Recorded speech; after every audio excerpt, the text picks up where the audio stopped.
ঠাকুর শ্রীরামকৃষ্ণ বলেছেন, তাঁর কৃপা হলে ভক্ত সব জানতে পারে। তাকে একবার লাভ হলে সব জানতে পারবে। তাঁর নাম গুণ কীর্তন সর্বদা করতে হয়। বিষয় চিন্তা যত পারো ত্যাগ করতে হয়। কথাটা এই, তাকে ভালোবাসা, খুব ভালোবাসা হলে দর্শন হয়। সতীর উপর পতির টান, মায়ের সন্তানের উপর টান, বিষয়ের উপর টান, এই তিন টান যদি একত্র হয় তাহলে ঈশ্বর দর্শন হয়। নমস্কার, সঙ্গীতাস অডিও চ্যানেলে আপনাদের সকলকে স্বাগত।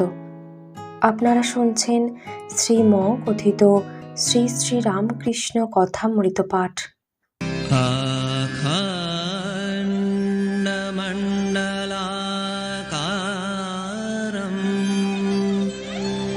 व्याप्तं येन चराचरं तत्पदनिदर्शितं येन तस्मै श्रीगुरवे नमः। শ্রী শ্রী রামকৃষ্ণ কথামৃত। শ্রীযুক্ত রামচন্দ্রের বাগানে শ্রীরামকৃষ্ণ ভক্ত সঙ্গে। শ্রীরামকৃষ্ণ আজ রামচন্দ্রের নূতন বাগান দেখিতে যাইতেছেন। 1883 খ্রিস্টাব্দের 26শে ডিসেম্বর বুধবার। রাম ঠাকুরকে সাক্ষাৎ অবতার জ্ঞানে পূজা করেন। দক্ষিণেশ্বরে প্রায় মাঝে মাঝে আসেন, ঠাকুরকে দর্শন করেন, পূজা করিয়া যান। সুরেন্দ্রের বাগানের কাছে তিনি নূতন বাগান করিয়াছেন, তাই শ্রীরামকৃষ্ণ দেখিতে যাইতেছেন। গাড়িতে মণিলাল মল্লিক মাস্টার আরও দু একটি ভক্ত আছেন। মণিলাল মল্লিক ব্রাহ্ম সমাজভুক্ত। ব্রাহ্ম ভক্তেরা অবতার মানেন না। শ্রীরামকৃষ্ণ মণিলালের প্রতি বলছেন, তাকে ধ্যান করতে হলে প্রথমে উপাধি শূন্য তাকে ধ্যান করবার চেষ্টা করা উচিত। তিনি নিরুপাধি বাক্য মনের অতীত, কিন্তু এ ধ্যানে সিদ্ধ হওয়া বড় কঠিন। তিনি মানুষে অবতীর্ণ হন, তখন ধ্যানের খুব সুবিধা। মানুষের ভিতরে নারায়ণ, দেহটি আবরণ, যেন লণ্ঠনের ভিতরে আলো জ্বলছে, অথবা সার্সির ভিতর বহুমূল্য জিনিস দেখছি। গাড়ি হইতে অবতরণ করিয়া বাগানে পৌঁছিয়া রাম ও ভক্তগণের সঙ্গে ঠাকুর প্রথম তুলসীকানন দর্শন করিতে যাইতেছেন। তুলসীকানন দেখিয়া ঠাকুর দাঁড়াইয়া বলিতেছেন, বাহ, বেশ জায়গা, এখানে বেশ ঈশ্বর চিন্তা হয়। ঠাকুর এইবার সরোবরের দক্ষিণের ঘরে আসিয়া বসিলেন। রামচন্দ্র থালায় করিয়া বেদানা, কমলালেবু, কিঞ্চিত মিষ্টান্ন আনিয়া ঠাকুরের কাছে দিলেন। ঠাকুর ভক্ত সঙ্গে আনন্দ করিতে করিতে ফলাদি খাইতেছেন।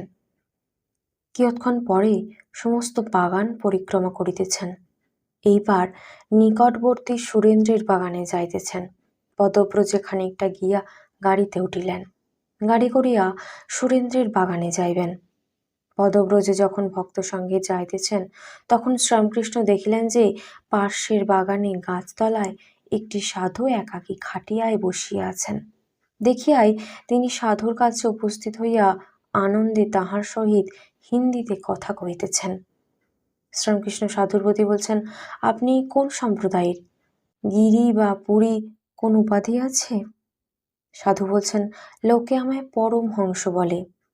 শ্রীরামকৃষ্ণ বলছেন, বেশ বেশ, শিবহং, এ বেশ। তবে একটি কথা আছে, এই সৃষ্টি স্থিতি প্রলয় রাত দিন হচ্ছে তাঁর শক্তিতে। এই আত্মা শক্তি আর ব্রহ্ম অভেদ। ব্রহ্মকে ছেড়ে শক্তি হয় না, যেমন জলকে ছেড়ে তরঙ্গ হয় না, বাদ্যকে ছেড়ে বাজনা হয় না। ঠাকুর বলছেন, যতক্ষণ তিনি এই লীলার মধ্যে রেখেছেন ততক্ষণ দুটো বলে বোধ হয়। শক্তি বললেই ব্রহ্ম আছেন, যেমন রাত বোধ থাকলেই দিন বোধ আছে, জ্ঞান বোধ থাকলেই অজ্ঞান বোধ আছে। আরেকটি অবস্থায় তিনি দেখা দেন যে ব্রহ্ম জ্ঞান অজ্ঞানের পার, মুখে কিছু বলা যায় না, যো হ্যায় সো হ্যায়। এরূপ কিছু সদালাপ হইবার পর শ্রীরামকৃষ্ণ গাড়ির দিকে যাইতেছেন। সাধুটিও সঙ্গে সঙ্গে তাকে গাড়িতে তুলিয়া দিতে আসিতেছেন। শ্রীরামকৃষ্ণ যেন অনেক দিনের পরিচিত বন্ধু সাধুর বাহুর ভিতর বাহু দিয়া গাড়ির অভিমুখে যাইতেছেন। সাধু তাহাকে গাড়িতে তুলিয়া দিয়া নিজ স্থানে চলিয়া আসিলেন। এইবার সুরেন্দ্রের বাগানে শ্রীরামকৃষ্ণ আসিয়াছেন। ভক্ত সঙ্গে আসন গ্রহণ করিয়া প্রথমেই সাধুর কথা কহিতেছেন। শ্রীরামকৃষ্ণ বলছেন, সাধুটি বেশ। রামের প্রতি তারপর বলছেন, তুমি যখন যাবে সাধুটিকে দক্ষিণেশ্বরের বাগানে লইয়ে যেও। সাধুটি বেশ। একটা গানে আছে, সহজ না হলে সহজকে চেনা যায় না। নিরাকারবাদী, তা বেশ। তিনি নিরাকার সাকার হইয়াছেন, আরও কত কি, যাঁরই নিত্য তাঁরই লীলা। সেই বাক্য মনের অতীত যিনি, তিনি নানা রূপ ধরে অবতীর্ণ হয়ে কাজ করছেন। সেই ওম হইতে ওম শিব, ওম কালী, ওম কৃষ্ণ হয়েছেন। নিমন্ত্রণে কর্তা একটি ছোট ছেলে পাঠিয়ে দিয়েছেন। তার কত আদর, কেননা সে অমুকের দৌহিত্র কি পৌত্র। সুরেন্দ্রের বাগানে কিঞ্চিত জলযোগ করিয়া শ্রীরামকৃষ্ণ দক্ষিণেশ্বর অভিমুখে ভক্ত সঙ্গে যাইতেছেন। আজ পৌষ শুক্লা চতুর্থী, 1884 খ্রিস্টাব্দের 2রা জানুয়ারি, বাংলায় 1290 সাল 19শে পৌষ, বুধবার। শ্রীরামকৃষ্ণ ভক্ত সঙ্গে দক্ষিণেশ্বরে কালী মন্দিরে বাস করিতেছেন। আজকাল রাখাল, লাটু, হরিশ, রামলাল মাস্টার দক্ষিণেশ্বরে বাস করিতেছেন। বেলা 3টা বাজিয়াছে। মণি বেলতলা হইতে শ্রীরামকৃষ্ণকে দর্শন করিতে তাঁর ঘরের অভিমুখে আসিতেছেন। তিনি একটি তান্ত্রিক ভক্ত সঙ্গে পশ্চিমের বারান্দায় উপবিষ্ট আছেন। মণি আসিয়া ভূমিষ্ঠ হইয়া প্রণাম করিলেন। ঠাকুর তাহাকে কাছে বসিতে বলিলেন। বুঝি তান্ত্রিক ভক্তের সহিত কথা কহিতে কহিতে তাহাকেও উপদেশ দিবেন। শ্রীযুক্ত মহিম চক্রবর্তী তান্ত্রিক ভক্তটিকে ঠাকুরকে দর্শন করিতে পাঠাইয়া দিয়াছেন। ভক্তটি গেরুয়া বসন পরিয়া আছেন। শ্রীরামকৃষ্ণ তান্ত্রিক ভক্তের প্রতি বলছেন, এইসব তান্ত্রিক সাধনার অঙ্গ। কপালি পাত্রে সুধা পান করা, ওই সুধাকে কারণ বাড়ি বলে, কেমন? তান্ত্রিক ভক্ত বলছেন, আগে হ্যাঁ। শ্রীরামকৃষ্ণ বলছেন, 11 পাত্র না? তান্ত্রিক বলছেন, 3 তলা প্রমাণ সব সাধনের জন্য। শ্রীরামকৃষ্ণ বলছেন, আমার সোড়া ছোবার জো নাই। তান্ত্রিক বলছেন, আপনার সহজ আনন্দ, সে আনন্দ হলে কিছুই চাই না। শ্রীরামকৃষ্ণ বলছেন, আবার দেখো, আমার জপ তপ ভালো লাগে না, তবে সর্বদা স্মরণ মনন আছে। আচ্ছা, স্বরচক্র ওটা কি? তান্ত্রিক বলছেন, আগে ওসব নানা তীর্থের ন্যায়। এক এক চক্রে শিবশক্তি চক্ষে দেখা যায় না, কাটলে বেরোয় না। পদ্মের মৃণাল শিবলিঙ্গ, পদ্মকর্ণিকায় আদ্যাশক্তি যোনিরূপে। মণি নিঃশব্দে সমস্ত শুনিতেছেন। তাঁর দিকে তাকাইয়া শ্রীরামকৃষ্ণ তান্ত্রিক ভক্তকে কি জিজ্ঞাসা করিতেছেন। শ্রীরামকৃষ্ণ তান্ত্রিকের প্রতি বলছেন, আচ্ছা, বীজ মন্ত্র না পেলে কি সিদ্ধ হয়? তান্ত্রিক বলছেন, হয়। বিশ্বাস, গুরু বাক্যে বিশ্বাস। শ্রীরামকৃষ্ণ মণির দিকে ফিরিয়া তাহাকে ইঙ্গিত করিয়া বলিতেছেন, বিশ্বাস। তান্ত্রিক ভক্ত চলিয়া গেলে ব্রাহ্ম সমাজভুক্ত শ্রীযুক্ত জয়গোপাল সেন আসিয়াছেন। শ্রীরামকৃষ্ণ তাহার সহিত কথা কহিতেছেন।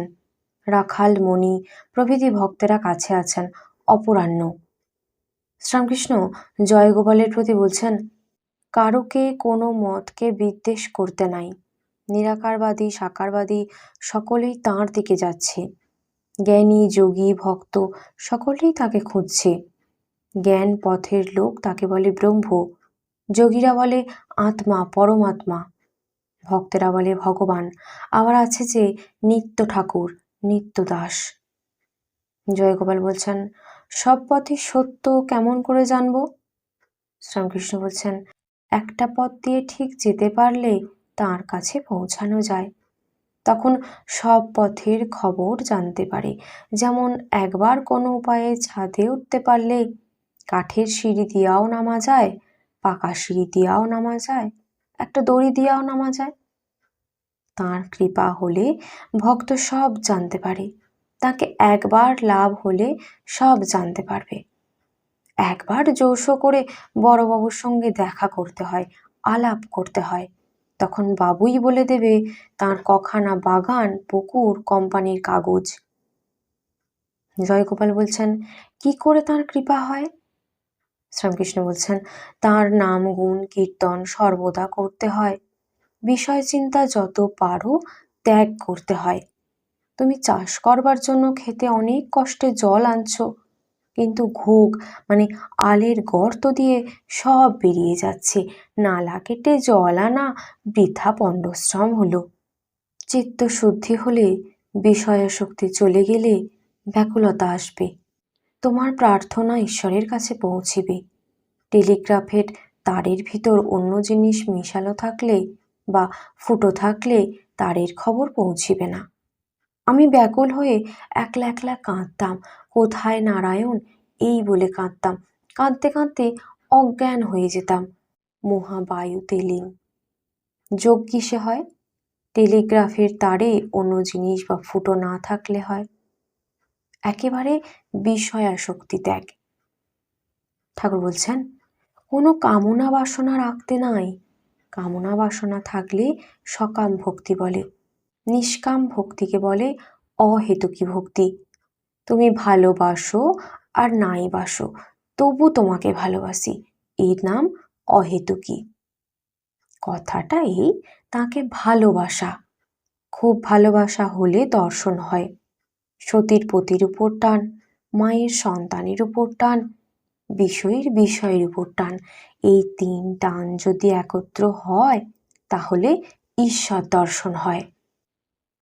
জয়গোপাল বিষয়ী লোক, তাই কি শ্রীরামকৃষ্ণ তাঁহারই উপযোগী এসব উপদেশ দিতেছেন? আজ শুক্রবার 1884 খ্রিস্টাব্দের 4 জানুয়ারি বেলা 4টার সময় শ্রীরামকৃষ্ণ পঞ্চবটিতে বসিয়া আছেন, সহস্রবদন, সঙ্গে মণি, হরিপদ প্রভৃতি। আনন্দ চাটুর্যের কথা হরিপদর সহিত হইতেছে, ঘোষপাড়ার সাধন ভজনের কথা। শ্রীরামকৃষ্ণ এবার নিজের ঘরে আসিয়া বসিয়াছেন। মণি, হরিপদ, রাখালাদি ভক্ত অনেকেই আছেন। মণি বেলতলায় অনেক সময় থাকেন। শ্রীরামকৃষ্ণ মণির প্রতি বলছেন, বিচার আর করো না, ওতে শেষে হানি হয়। তাকে ডাকবার সময় একটা ভাব আশ্রয় করতে হয়, সখী ভাব, দাসী ভাব, সন্তান ভাব বা বীর ভাব। আমার সন্তান ভাব, এ ভাব দেখলে মায়াদেবী পথ ছেড়ে দেন লজ্জায়। বীর ভাব বড় কঠিন, শাক্ত ও বৈষ্ণব বাউলদের আছে, ওভাবে ঠিক থাকা বড় শক্ত। আবার আছে শান্ত, দাস্য, সখ্য, বাৎসল্য, মধুর ভাব।